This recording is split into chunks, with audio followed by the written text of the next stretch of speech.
Indian Computer Emergency Response Team. Yottabyte. 1024 yottabyte is equal to 1 brontobyte. 1024 brontobyte is equal to 1 geobyte. Parent company of Google founded in 2015 by the owners of Google is. Hi all, this is Meera. Welcome back to our channel High School Max Figures. ഇന്നത്തെ വീഡിയോയിൽ 2017 ആം police sub inspector degree level എക്സാമിലെ 10 computer science questions ആണ് നമ്മൾ discuss ചെയ്യുന്നത്. അപ്പം degree level preliminary exam അതോടൊപ്പം തന്നെ +2 ലെവൽ പ്രിലിമിനറി എക്സാമിന് കോമൺ ആയിട്ടുള്ളൊരു ടോപ്പിക്കാണ് കമ്പ്യൂട്ടർ സയൻസ്. സിലബസും സെയിം ആണ്. അപ്പോൾ 2 എക്സാംസിനും ഹെൽപ്ഫുൾ ആയിട്ടുള്ള വീഡിയോ ആണിത്. അപ്പോൾ നിങ്ങളുടെ ഫ്രണ്ട്സിന് ഈ വീഡിയോ ഷെയർ ചെയ്യുക. അതോടൊപ്പം തന്നെ സബ്സ്ക്രൈബ് ചെയ്യാത്തവരുണ്ടെങ്കിൽ തീർച്ചയായും സബ്സ്ക്രൈബ് ചെയ്ത് സപ്പോർട്ട് ചെയ്യുക. അപ്പം നമുക്ക് ഇന്നത്തെ വീഡിയോയിലേക്ക് കിടക്കാം. ഒന്നാമത്തെ question, which of the following is not an operating system? Option A Microsoft Windows, option B Linux, option C GIMP, option D DOS. അപ്പോൾ ഇവിടെ നമ്മളോട് ചോദിച്ചിരിക്കുന്നത് ഓപ്പറേറ്റിംഗ് സിസ്റ്റം, അതിന് നമുക്ക് OS എന്ന് പറയാം, ഓപ്പറേറ്റിംഗ് സിസ്റ്റം അല്ലാത്തതെന്നാണ് ചോദിച്ചിരിക്കുന്നത്. അപ്പോൾ എന്താണ് ഈ ഓപ്പറേറ്റിംഗ് സിസ്റ്റം എന്ന് പറഞ്ഞു കഴിഞ്ഞാൽ, ഇപ്പം നമ്മുടെ കമ്പ്യൂട്ടറിൻ്റെ കേസിൽ കമ്പ്യൂട്ടർ ഹാർഡ്വെയർസിൽ പെടുന്ന എന്തെല്ലാമാണ്? മെമ്മറി വരും, CPU വരും, ഇൻപുട്ട് ഔട്ട്പുട്ട് ഡിവൈസസ് വരും. അപ്പോൾ ഇവയാണ് കമ്പ്യൂട്ടർ ഹാർഡ്വെയർസ്. ഇനി ഇവിടെ യൂസർ. അപ്പം നമ്മുടെ യൂസർ കമ്പ്യൂട്ടറിലെ ഒരു ആപ്ലിക്കേഷൻ യൂസ് ചെയ്യാമെന്ന് വിചാരിക്കുക. അതായത് വേർഡ് യൂസ് ചെയ്യുവാണ്. അപ്പം നമ്മളിവിടെ ചെയ്യുന്നത് ഈ ഐക്കണിൽ ഡബിൾ ക്ലിക്ക് ചെയ്യുന്നു. അപ്പോൾ ഇവിടെ നമ്മൾ ചെയ്യുമ്പോഴത്തേക്കും ഇത് ഈ ഒരു കമ്പ്യൂട്ടർ ഹാർഡ്വെയർസിനെ ആ ഒരു ഓപ്പറേഷൻ മനസ്സിലായി അത് വർക്ക് ചെയ്യണമെങ്കിൽ ഇതിനിടയിൽ വർക്ക് ചെയ്യുന്ന ഒരു ഇൻ്റർമീഡിയറ്റ് ആയിട്ട് വർക്ക് ചെയ്യുന്നതാണെന്ന് പറയാം ഓപ്പറേറ്റിംഗ് സിസ്റ്റം. അപ്പോൾ യൂസറിനും കമ്പ്യൂട്ടർ ഹാർഡ്വെയർസിനും ഇടയിലായിട്ട് വർക്ക് ചെയ്യാൻ ഒരു ഇൻ്റർമീഡിയറ്റ് ആയിട്ട് നിൽക്കുന്നതാണ് ഓപ്പറേറ്റിംഗ് സിസ്റ്റം. അപ്പോൾ ഈ ഓപ്പറേറ്റിംഗ് സിസ്റ്റത്തിൻ്റെ ഫംഗ്ഷൻസ് എന്ന് പറയുന്നത് എന്താണ്? കമ്പ്യൂട്ടറിൻ്റെ ബേസിക് ഫംഗ്ഷൻസ് തന്നെ കൺട്രോൾ ചെയ്യുന്നത് എന്താണ്? ഓപ്പറേറ്റിംഗ് സിസ്റ്റംസ് ആണ്. ടാസ്ക് ഷെഡ്യൂൾ ചെയ്യുന്നു, ആപ്ലിക്കേഷൻസ് എക്സിക്യൂട്ട് ചെയ്യുന്നു, അതോടൊപ്പം തന്നെ ഈ പെരിഫറൽസിനെ എല്ലാം കൺട്രോൾ ചെയ്യുന്നു. അപ്പോൾ ഓപ്പറേറ്റിംഗ് സിസ്റ്റമാണ് ഇതിനിടയിലൊരു ഇൻ്റർമീഡിയറ്റ് ആയിട്ട് നിൽക്കുക. അപ്പോൾ ഓപ്പറേറ്റിംഗ് സിസ്റ്റത്തിന് എക്സാമ്പിൾ ചോദിക്കുമ്പോൾ വിൻഡോസ്, ലിനക്സ്, ഡോസ്. അതുകൂടാതെ നമുക്കിപ്പോൾ പറയാൻ പറ്റും ഉബുണ്ടു പറയാൻ പറ്റും, ആപ്പിളിൻ്റെ മാക് OS X പറയാൻ പറ്റും, iOS പറയാൻ പറ്റും. ഇനി ആൻഡ്രോയിഡ് ഒരു ഓപ്പറേറ്റിംഗ് സിസ്റ്റമാണ്. ആൻഡ്രോയിഡ് ഓപ്പറേറ്റിംഗ് സിസ്റ്റമാണ്. നമ്മൾ നേരത്തെ പറഞ്ഞ ഉബുണ്ടു ഒരു ഓപ്പറേറ്റിംഗ് സിസ്റ്റമാണ്. അപ്പോൾ ഇവയെല്ലാം ഓപ്പറേറ്റിംഗ് സിസ്റ്റത്തിന് എക്സാമ്പിളാണ്. ഇനി നമ്മുടെ ക്വസ്റ്റ്യനിലേക്ക് വരുവാണെങ്കിൽ അപ്പോൾ ഏതായിരിക്കും ആൻസർ വരിക? ഓപ്പറേറ്റിംഗ് സിസ്റ്റം അല്ലാത്തതെന്നാണ് ചോദിച്ചിരിക്കുന്നത്. അപ്പോൾ ഇത് പറയുന്ന വിൻഡോസ് ഓപ്പറേറ്റിംഗ് സിസ്റ്റമാണ്, ലിനക്സ് ഓപ്പറേറ്റിംഗ് സിസ്റ്റമാണ്. ഡോസ് എന്ന് പറഞ്ഞു കഴിഞ്ഞാൽ എന്താണ്? Disk operating system. OS എന്ന് പറഞ്ഞു കഴിഞ്ഞാൽ തന്നെ ഓപ്പറേറ്റിംഗ് സിസ്റ്റം ആണെന്നറിയാം, ഡിസ്ക് ഓപ്പറേറ്റിംഗ് സിസ്റ്റം. ഇനി ജിംപ് എന്ന് പറയുന്നത് അതിൻ്റെ ഫുൾ ഫോം നോക്കുവാണെങ്കിൽ ന്യൂ ഇമേജ് മാനിപ്പുലേഷൻ പ്രോഗ്രാം.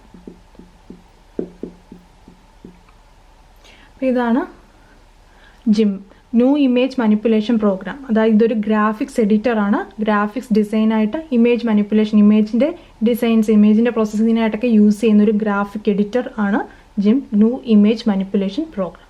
അപ്പോൾ ഓപ്പറേറ്റിംഗ് സിസ്റ്റം അല്ലാത്തത് തന്നിരിക്കുന്ന ഓപ്ഷനിൽ ഓപ്ഷൻ സി ജിംപ് ആണ്. Second question, who among the following is the founder of world wide web consortium? Option A Alan Turing, option B Larry Page, option C Bill Gates, option D Tim Berners-Lee. അപ്പോൾ ഇവിടെ ചോദിച്ചിരിക്കുന്നത് world wide web consortium founder ആരാണെന്നാണ്. അപ്പോൾ world wide web WWW, ഇത് common ആയിട്ട് web എന്നറിയപ്പെടും. അപ്പം world wide web consortium എന്ന് പറയുമ്പം W3C. അപ്പോൾ ഈ W3C എന്ന് പറഞ്ഞാൽ അതിൻ്റെ പ്രൈമറി ഫംഗ്ഷൻ എന്താണ്? വെബിന് വേണ്ടിയുള്ള ഗൈഡ് ലൈൻസും അതിൻ്റെ പ്രോട്ടോകോൾസും ഡെവലപ്പ് ചെയ്യുക എന്നുള്ളതാണ് W3Cയുടെ ഒരു പ്രൈമറി ഫംഗ്ഷൻ എന്ന് പറയുന്നത്.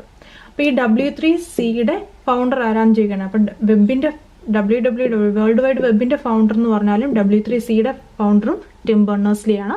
ഓപ്ഷൻ ഡി ആണ് ആൻസർ. മൂന്നാമത്തെ question, 1024 MB is equivalent to option A 1 GB, option B 1 TB, option C 1 KB, option D 1 PB. അപ്പോൾ ഇവിടെ മെമ്മറി യൂണിറ്റ്സിൻ്റെ കേസാണ് പറയുന്നത്. ഏറ്റവും ചെറിയ യൂണിറ്റ് എന്ന് പറഞ്ഞു കഴിഞ്ഞാൽ അത് ബിറ്റ്സ് ആണ്, അതായത് ബൈനറി ഡിജിറ്റ്സ്. അപ്പം കമ്പ്യൂട്ടറിന് മനസ്സിലാകുന്ന ഭാഷ എന്ന് പറയുമ്പോഴത്തേക്കും 0ഉം 1ഉം ബൈനറി ഡിജിറ്റ്സ് ബിറ്റ്സ് ആണ്. ഇനി 4 ബിറ്റ്സ് ചേർന്ന് കഴിഞ്ഞാൽ അതിനെ നമ്മൾ പറയുന്ന പേര് 1 നിബിൾ എന്നാണ്. അതുപോലെ തന്നെ 8 ബിറ്റ്സ് ചേർന്നിട്ടാണെങ്കിൽ നമ്മൾ അതിനെ പറയുന്ന പേര് 1 ബൈറ്റ് എന്നാണ്. അപ്പോൾ ഇവിടെ ബിറ്റ്സ് 0ഉം 1ഉം ആണെന്ന് പറഞ്ഞു. അപ്പോൾ 0 0 1 1 4 ബിറ്റ്സ് ആണ്. ഇതിനെ നമ്മൾ നിബിൾ എന്ന് പറയും.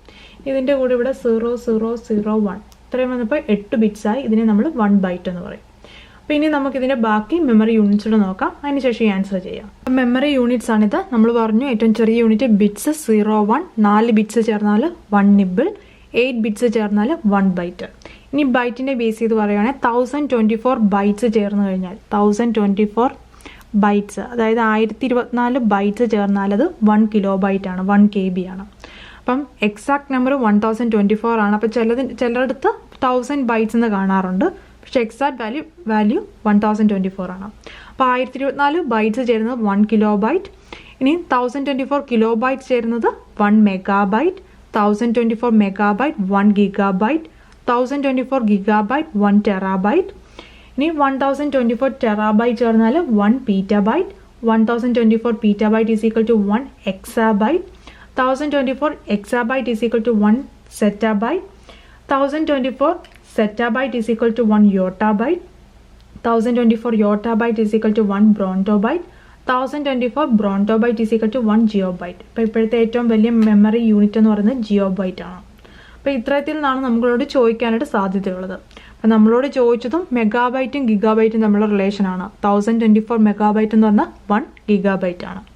അപ്പം ഇത്രയും ഒന്ന് ഓർത്ത് വെക്കുക. ഇതിൽ നിന്നാണ് ക്വസ്റ്റ്യൻസ് ചോദിക്കാൻ സാധ്യതയുള്ളൂ. നമ്മുടെ ക്വസ്റ്റ്യൻ 1024 മെഗാബൈറ്റ്സ് എന്തിനോട് ഈക്വൽ ആണെന്നാണ് ചോദിച്ചിരിക്കുന്നത്. മെഗാബൈറ്റ്സ് 1024 മെഗാബൈറ്റ്സ് 1 ഗിഗാബൈറ്റിനോട് ഈക്വൽ ആണ്. ഓപ്ഷൻ എ ആണ് answer. Fourth question, who among the following founded the free software foundation? Option Richard Stallman, option B Linux Torvalds, option C Dennis Ritchie, option D Donald ഇനോദ്. അപ്പോൾ ഇവിടെ നമ്മളോട് പറഞ്ഞത് free software foundation. അപ്പോൾ ഈ free software എന്ന് പറഞ്ഞു കഴിഞ്ഞാൽ എന്താണ്? സാധാരണ സോഫ്റ്റ്വെയർ എന്ന് പറയുമ്പോഴത്തേക്കും നമുക്ക് പൈസ കൊടുത്ത് വാങ്ങാം, നമുക്കത് ഉപയോഗിക്കാം. ഇനി അതല്ല, നമ്മളിപ്പം സ്കൈപ്പ്, ഗൂഗിൾ ക്രോം ഇവയൊക്കെ നോക്കുവാണെങ്കിൽ നമ്മളിത് ഫ്രീ ആയിട്ട് ഡൗൺലോഡ് ചെയ്യുന്നു. അപ്പോൾ അവിടെ പക്ഷേ നമുക്കൊരു പ്രത്യേകതയുണ്ട്, അവിടുത്തെ അതിൻ്റെ സോഴ്സ് കോഡ് നമുക്ക് യൂസ് ചെയ്യാൻ പറ്റത്തില്ല. അപ്പോൾ അതിനെ നമ്മൾ ഫ്രീ വെയർ എന്ന് പറയും. ഇനി നോക്കാം, ഫ്രീ സോഫ്റ്റ്വെയർ എന്ന് പറഞ്ഞു കഴിഞ്ഞാൽ നമുക്ക് ആ സോഴ്സ് കോഡ് ലഭ്യമാണ്. അത് നമുക്ക് യൂസ് ചെയ്യാമെന്ന് മാത്രമല്ല, നമുക്ക് തന്നെ അത് മോഡിഫൈ ചെയ്യാൻ പറ്റും. അത് മോഡിഫൈ ചെയ്തതിന് ശേഷം തന്നെ നമുക്കതിനെ റീഡിസ്ട്രിബ്യൂട്ട് ചെയ്യാനും സാധിക്കും. അപ്പോൾ ഇതാണ് ഫ്രീ സോഫ്റ്റ്വെയർ. നമ്മൾ നേരത്തെ പറഞ്ഞ ഫ്രീ വെയറിൻ്റെ കേസാണ് പറഞ്ഞത്, സ്കൈപ്പിൻ്റെ കേസൊക്കെ. അവിടെ നമുക്ക് സോഴ്സ് കോഡ് ലഭ്യമല്ല. ഇനി ഫ്രീ സോഫ്റ്റ്വെയറിൻ്റെ കേസ് വരുവാണെങ്കിൽ അവിടെ സോഴ്സ് കോഡ് ലഭ്യമാണ്, നമുക്കത് യൂസ് ചെയ്യാൻ പറ്റും, മോഡിഫൈ ചെയ്യാൻ പറ്റും, റീഡിസ്ട്രിബ്യൂട്ട് ചെയ്യാൻ പറ്റും. അതാണ് ഫ്രീ സോഫ്റ്റ്വെയർസ്. അപ്പോൾ ലിനക്സ് യൂണിക്സ് നമ്മൾ ഫസ്റ്റ് ക്വസ്റ്റ്യനിൽ പറഞ്ഞ ജിംബ് ഇവയെല്ലാം തന്നെ ഈ ഫ്രീ സോഫ്റ്റ്വെയറിന് എക്സാമ്പിളാണ്. ഇനി ഇവിടെ നമ്മുടെ ചോദിച്ചിരുന്നത് ഫ്രീ സോഫ്റ്റ്വെയർ ഫൗണ്ടേഷൻ്റെ ഫൗണ്ടർ ആരെന്നാണ്. അപ്പോൾ അതിൻ്റെ ആൻസർ ഓപ്ഷൻ എ ആണ്, റിച്ചാർഡ് സ്റ്റാൽമാൻ. അപ്പോൾ ചിലർക്ക് ഈ ടേംസ് എല്ലാം ഓർത്തിരിക്കാൻ പാടായിരിക്കും. അപ്പോൾ എന്തെങ്കിലും ഒരു കോഡ് യൂസ് ചെയ്ത്, ഇപ്പോൾ free software foundation, free man, അങ്ങനെ എന്തെങ്കിലും ഒരു കോഡ് വെച്ച് തന്നെ ഓർത്തിരിക്കുക. ഇവിടുത്തെ answer free software foundation founder Richard Stallman, option A. അഞ്ചാമത്തെ question, which one of the following is the fastest memory inside a computer? Option A cache memory, option B RAM, option C secondary memory, option D register memory. അപ്പോൾ ഇവിടെ നമ്മളോട് കമ്പ്യൂട്ടറിൻ്റെ മെമ്മറിയാണ്. അപ്പോൾ memory classification നോക്കുകയാണെങ്കിൽ തന്നെ first നമുക്ക് പറയാൻ പറ്റുന്നത് പ്രോസസ്സേഴ്സ് മെമ്മറി, അതായത് ഇൻറ്റേർണൽ മെമ്മറിയുടെ കേസാണ്. അപ്പോൾ ഇതിനകത്ത് ക്യാഷ് വരും, പിന്നെ രജിസ്റ്റേഴ്സ് വരും. ഇവയാണ് പ്രോസസ്സർ മെമ്മറി അല്ലെങ്കിൽ ഇൻറ്റേർണൽ മെമ്മറി വരിക. ഇനി അതല്ലെങ്കിൽ നെക്സ്റ്റ് ഇനി ഒരു ക്ലാസിഫിക്കേഷൻ വരുന്നത് മെയിൻ മെമ്മറി, അതല്ലെങ്കിൽ പ്രൈമറി മെമ്മറി എന്ന് പറയാം. മെയിൻ മെമ്മറി അല്ലെങ്കിൽ പ്രൈമറി മെമ്മറി. അതിനകത്ത് റാം, റാൻഡം ആക്സസ് മെമ്മറി വരാം, റീഡ് ഓൺലി മെമ്മറി വരും. നെക്സ്റ്റ് ഇനിയുള്ളത് സെക്കൻഡറി മെമ്മറി അല്ലെങ്കിൽ ഓക്സിലറി മെമ്മറി എന്നും പറയാം. അപ്പോൾ ഇതിനകത്ത് magnetic tape, magnetic disk, optical memory ഇവയെല്ലാം ഇതിനകത്ത് ഉൾപ്പെടുന്നതാണ്. അപ്പോൾ ഇതാണ് അതിൻ്റെ ഒരു ക്ലാസിഫിക്കേഷൻ വരുന്നത്. ഇനി നെക്സ്റ്റ് ഇതിനെ ഒന്ന് അറേഞ്ച് ചെയ്യുവാണെങ്കിൽ നമുക്കിവിടെ ഫസ്റ്റ് വരുന്നത് രജിസ്റ്റർ മെമ്മറി വരും, ദെൻ ക്യാഷ് വരും, അതിനുശേഷം പ്രൈമറി മെമ്മറി വരും, ദെൻ സെക്കൻഡറി മെമ്മറിയിലെ തന്നെ magnetic disk, then magnetic tape. അപ്പോൾ ഈ ഒരു അറേഞ്ച്മെൻ്റ് എന്ന് പറയുന്നത് മുകളിലോട്ട് പോകും തോറും കൂടുന്നു. എന്തെല്ലാമാണ്? ഏറ്റവും ഫാസ്റ്റ് എന്ന് പറയുന്നത് ഏറ്റവും ടോപ്പിലുള്ള രജിസ്റ്ററാണ്. താഴോട്ട് വരുന്നതോടെ എൻ്റെ അത് സ്ലോ ആയിക്കൊണ്ടിരിക്കുകയാണ്.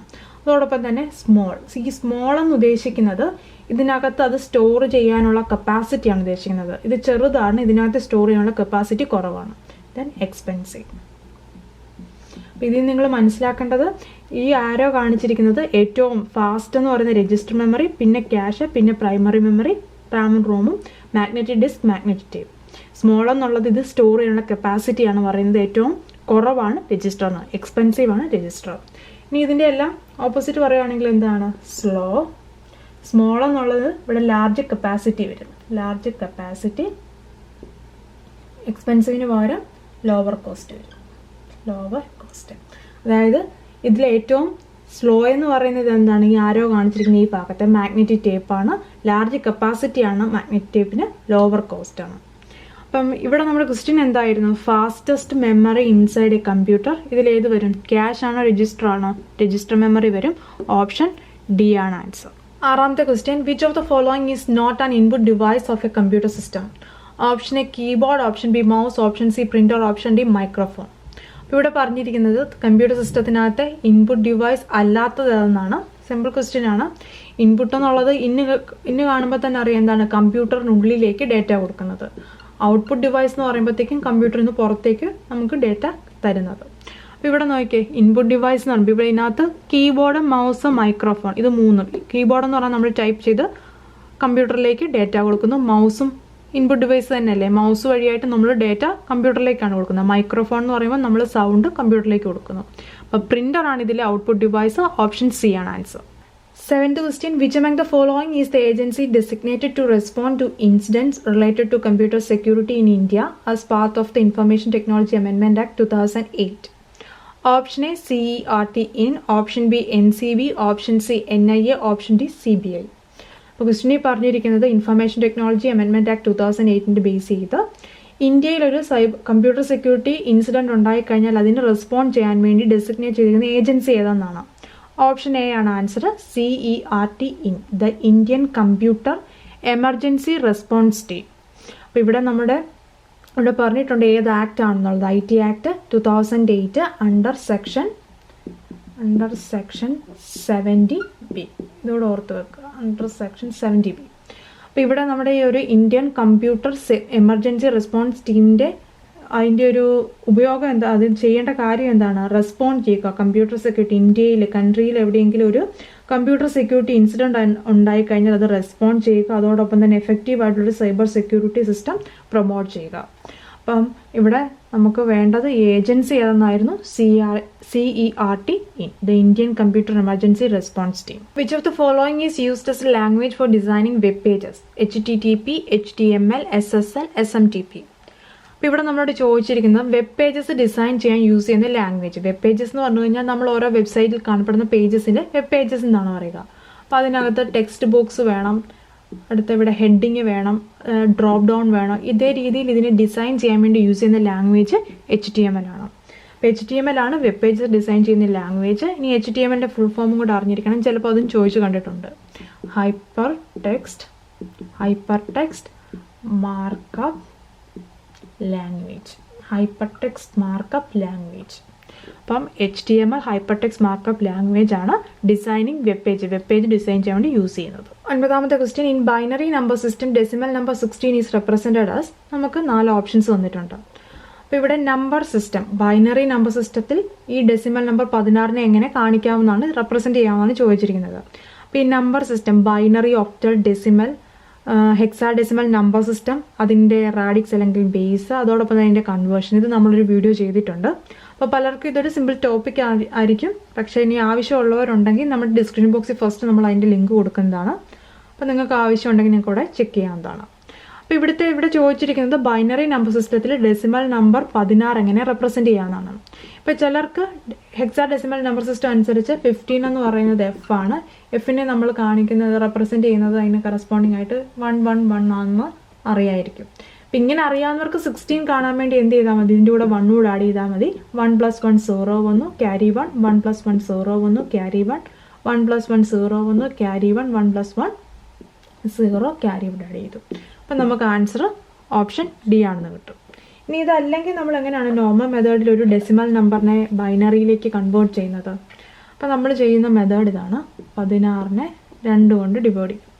8 × 2 16, റിമൈൻഡർ 0 ആണ്, അതിവിടെ കൊടുത്തു. ഇനി 2, 4 × 2 8, ഇവിടെ റിമൈൻഡർ 0 കൊടുത്തു. 2, ഇവിടെ എത്ര വരും? 2 × 2 4, 0 വന്നു റിമൈൻഡർ. 2 1 വന്നു. അപ്പോൾ ഇവിടുത്തെ 0 വന്നു.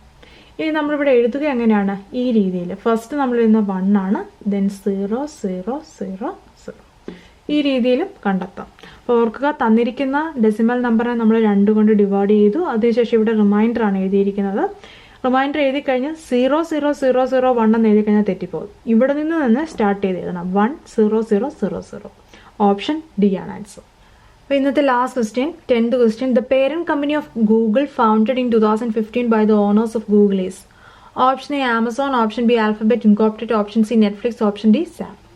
അപ്പോൾ ഇവിടെ പറയുന്ന ഗൂഗിളിൻ്റെ ഓണേഴ്സ് ആരൊക്കെയാണ്? ഇതൊരു ക്വസ്റ്റ്യൻസ് ആയിട്ട് ചോദിക്കാറുള്ളതാണ്. Larry Page and Sergey Brin. അപ്പം ഇത് ഇമ്പോർട്ടൻ്റ് ആണ്, ഗൂഗിളിൻ്റെ ഫൗണ്ടേഴ്സ്. അപ്പോൾ ഇവിടെ ക്വസ്റ്റ്യൻ എന്താണ്? ഈ ഗൂഗിളിൻ്റെ ഫൗണ്ടേഴ്സ് 2015 മേക്ക് ചെയ്തൊരു കമ്പനി, അതാണിപ്പം ഗൂഗിളിൻ്റെ പേരൻറ്റ് കമ്പനി. ആ കമ്പനി ഏതെന്നാണ്? ഓപ്ഷൻ ബി ആൽഫബറ്റ് ഇൻകോർപ്പറേറ്റ് ആണ് ആൻസർ. അപ്പോൾ ഇവിടെ പറഞ്ഞതിൻ്റെ മീനിങ്, ഗൂഗിളിൻ്റെ ഫൗണ്ടേഴ്സ് തന്നെ 2015 ഉണ്ടാക്കിയ ഒരു കമ്പനി, അതാണ് ആൽഫബറ്റ് ഇൻകോർപ്പറേറ്റ്. ഇതാണിപ്പം ഗൂഗിളിൻ്റെ പേരൻറ്റ് കമ്പനിയായിട്ട് ആക്ട് ചെയ്യുന്നത്. അതായത് ഗൂഗിളിൻ്റെ കീഴിലുള്ള കമ്പനി എല്ലാം തന്നെ ഓൺ ചെയ്യുന്ന ആരാണ്? ഈ പേരൻറ്റ് കമ്പനിയാണ്, ആൽഫബറ്റ് ഇൻകോർപ്പറേറ്റ് ആണ്. ഓപ്ഷൻ ബി ആണ് ആൻസർ.